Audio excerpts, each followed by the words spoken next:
ನಮಸ್ಕಾರ ವೀಕ್ಷಕರೇ, ನೀವು ನೋಡ್ತಿದ್ದೀರಾ ವಿಡಿಯೋ. ಇವತ್ತಿನ ವಿಷಯ ಬಂದೇನಪ್ಪ ಅಂದರೆ ಅದು ಆಸೆ ಧಾರಾವಾಹಿ ಬಗ್ಗೆ ಅಪ್ಡೇಟ್ ಕೊಡ್ತಾ ಇದ್ದೀನಿ. ಕಲರ್ಸ್ ಕನ್ನಡದವ್ರು ಬರ್ತಾ ಇರೋ ಆಸೆ ಧಾರಾವಾಹಿ ಬಗ್ಗೆ ಅಪ್ಡೇಟ್ ಕೊಡ್ತಾ ಇದ್ದೀನಿ. ಇವತ್ತು ಏನೆಲ್ಲ ಆಗುತ್ತೆ ಅಂತ ಈ ವಿಡಿಯೋದಲ್ಲಿ ತಿಳಿಸ್ಕೊಡ್ತೀನಿ. ಅದಕ್ಕಿಂತ ಮುಂಚೆ ಚಾನಲ್ನ ಸಬ್ಸ್ಕ್ರೈಬ್ ಮಾಡ್ಕೊಳ್ಳಿ. ಇವತ್ತಿನ ದಿನಾಂಕ 31/7/2025ರಂದು ಇವತ್ತು ಏನೆಲ್ಲ ನಡೆಯುತ್ತೆ ಅಂತ ತಿಳಿಸ್ಕೊಡ್ತೀನಿ. ಚಾನಲ್ನ ಸಬ್ಸ್ಕ್ರೈಬ್ ಮಾಡ್ಕೊಳ್ಳಿ. ನೀವು ನಿನ್ನೆ ಎಪಿಸೋಡ್ ನೋಡಿರ್ಬೋದು. ರೋಹಿಣಿ ಅವರ ಮಾವ ಬಂದು ಒಂದು ಸುಳ್ಳು ಕಥೆನ ಕಟ್ಟಿರ್ತಾರೆ.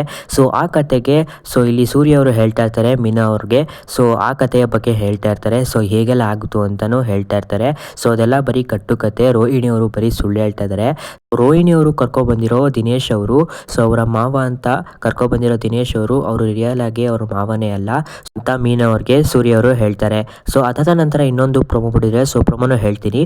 ಇಲ್ಲಿ ರೋಹಿಣಿ ಅವರು ಏನು ಮಾಡ್ತಾರೆ ಅಂದರೆ ಮೀನಾ ಅವರು ಒಂದು ಫೋನಲ್ಲಿ ಮಾತಾಡ್ತಾ ಇರ್ತಾರೆ. ಆ ಫೋನ್ನ ರೋಹಿಣಿ ಅವರು ಬೆಳೆಸ್ಬಿಡ್ತಾರೆ. ನಿಮ್ಗೆ ಇಲ್ಲಿ ಕಾಣಿಸ್ತಾ ಇರ್ಬೋದು.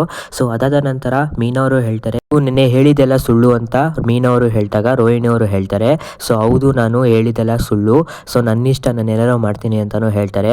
ಅದಾದ ನಂತರ ಮೀನಾ ಅವರು ಹೇಳ್ತಾರೆ, ನಿಮ್ಮ ಆಟ ಇನ್ನೂ ಹೆಚ್ಚಾಗುತ್ತೆ, ಆದ್ರಿಂದ ನಾನು ಮಾವ ಅತ್ತೆಗೆ ಹೇಳ್ತೀನಿ ಅಂತಾನು ಹೇಳ್ತಾರೆ. ಆಗ ರೋಹಿಣಿ ಅವರು ತುಂಬಾ ರೈಸ್ ಆಗ್ತಾರೆ.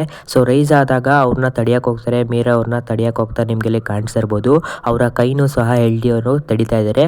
ಅದಾದ ನಂತರ ಏನಪ್ಪಾ ಮಾಡ್ತಾರೆ ಅಂದ್ರೆ ರೋಹಿಣಿ ಅವರ ಪಕ್ಕದಲ್ಲಿರೋ ಒಂದು ಚಾಕುನ ಎತ್ಕೊಂಡು ಮೀನಾ ಅವರ ಕುತ್ತಿಗೆಗೆ ಇಡಕ್ಕೆ ಹೋಗ್ತಾರೆ. ನಿಮ್ಗೆ ಇಲ್ಲಿ ಕಾಣಿಸ್ತಾ ಇರ್ಬೋದು. ಇಷ್ಟೆಲ್ಲ ಆಗುತ್ತೆ ಗೈಸ್ ಇವತ್ತಿನ ಎಪಿಸೋಡಲ್ಲಿ. ವಿಡಿಯೋ ಇಷ್ಟ ಆಗ ದಯವಿಟ್ಟು ಚಾನಲ್ನ ಸಬ್ಸ್ಕ್ರೈಬ್ ಮಾಡ್ಕೊಳ್ಳಿ. ಇದೇ ಥರ ಅಪ್ಡೇಟ್ ಕೊಡ್ತಾನೆ ಇರ್ತೀನಿ. ನೀವೆಲ್ಲ ವಿಡಿಯೋ ನೋಡ್ತೀರಾ, ಯಾರೇ ಸಬ್ಸ್ಕ್ರೈಬ್ ಮಾಡ್ಕೊಳ್ಳಿ.